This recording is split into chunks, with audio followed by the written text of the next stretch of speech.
সুপ্রিয় দর্শক, ইফতার আইটেমের মধ্যে বেগুনি আমাদের সবারই পছন্দ। রোজার দিনে এই স্বাস্থ্যকর ইফতারটি যাতে বাইরের থেকে কিনে অস্বাস্থ্যকর না হয়ে যায়, সে কারণে আমি আজকে সহজ উপায়ে বেগুনি তৈরি করে দেখাবো, যা অনেকক্ষণ মচমচে থাকবে। সেজন্য আমি 1 কাপ বেসন নিয়ে নিয়েছি। বেসনটাকে চেলে নিব, তাতে করে গোলাটাও বেটার হবে এবং একই সাথে এক্সট্রা কোনো কিছু থাকলে সেটাও চালনিতে থেকে যাবে। এবার আমি 1 চা চামচ লাল মরিচের গুঁড়ো দিয়েছি, আধা চামচ হলুদের গুঁড়া দিয়েছি, আর মুচমুচে করার জন্য আমি 2 টেবিল চামচ চালের গুঁড়া ব্যবহার করেছি। অল্প লবণ দিয়ে দিয়েছি স্বাদ মতো, দিয়ে একটু শুকনো উপকরণগুলো মিশিয়ে নিয়েছি।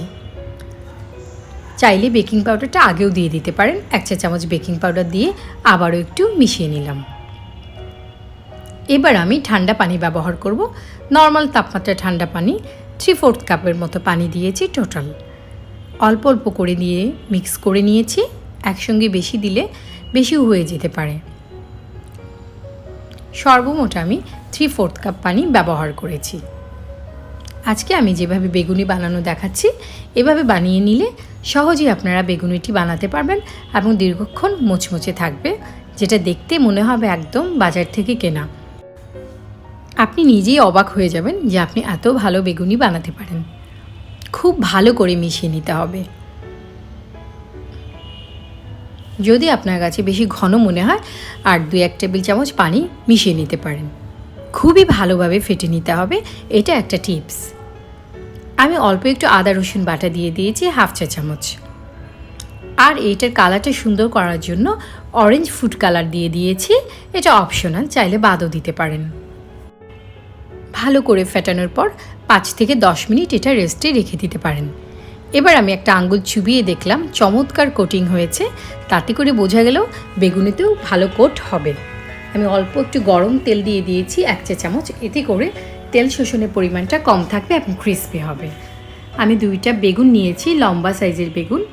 আগে থেকে ধুয়ে নিয়েছি, তারপর কেটে নিয়েছি।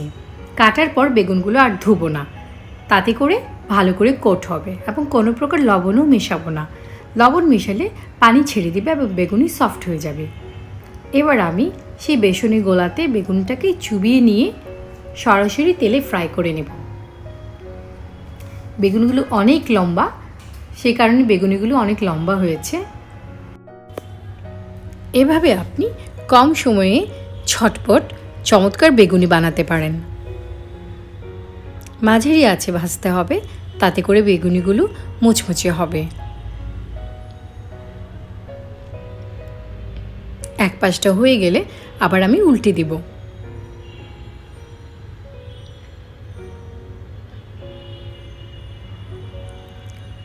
এভাবে আমি মাঝারি আঁচে বেগুনগুলো ভেজে নেব।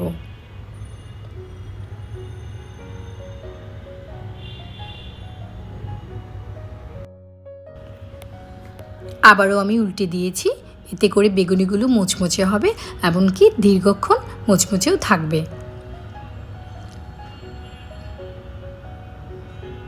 এবার আমি তুলে নিচ্ছি। দেখেই তো বুঝতে পাচ্ছেন বেগুনিগুলো কতটা পারফেক্ট হয়েছে। বাকি বেগুনিগুলো এভাবে ভেজে নিচ্ছি।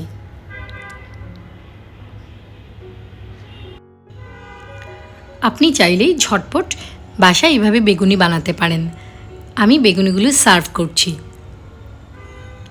খুব সুন্দর পারফেক্ট বেগুনি হয়েছে, এমনকি অনেক ক্রিস্পি হয়েছে।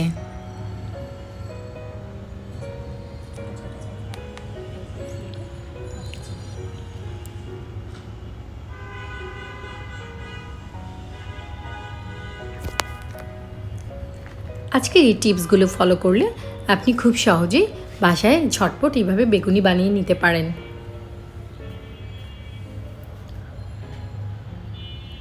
আশা করি রোজার দিনে আমাদের ইফতার খুব স্বাস্থ্যকর হবে।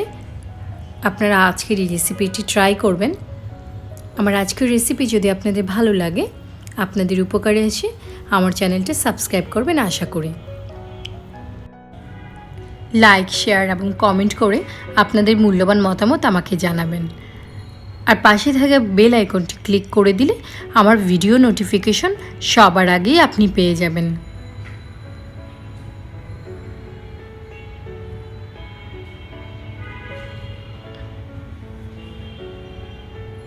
আমি একটা বেগুনি ভেঙে দেখাচ্ছি,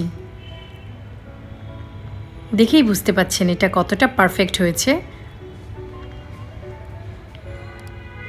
এবং কতটা ক্রিস্পি হয়েছে। খাবেন যখন ভালোটাই খান, রান্না হোক আয়ের মাধ্যম। আল্লাহ হাফেজ।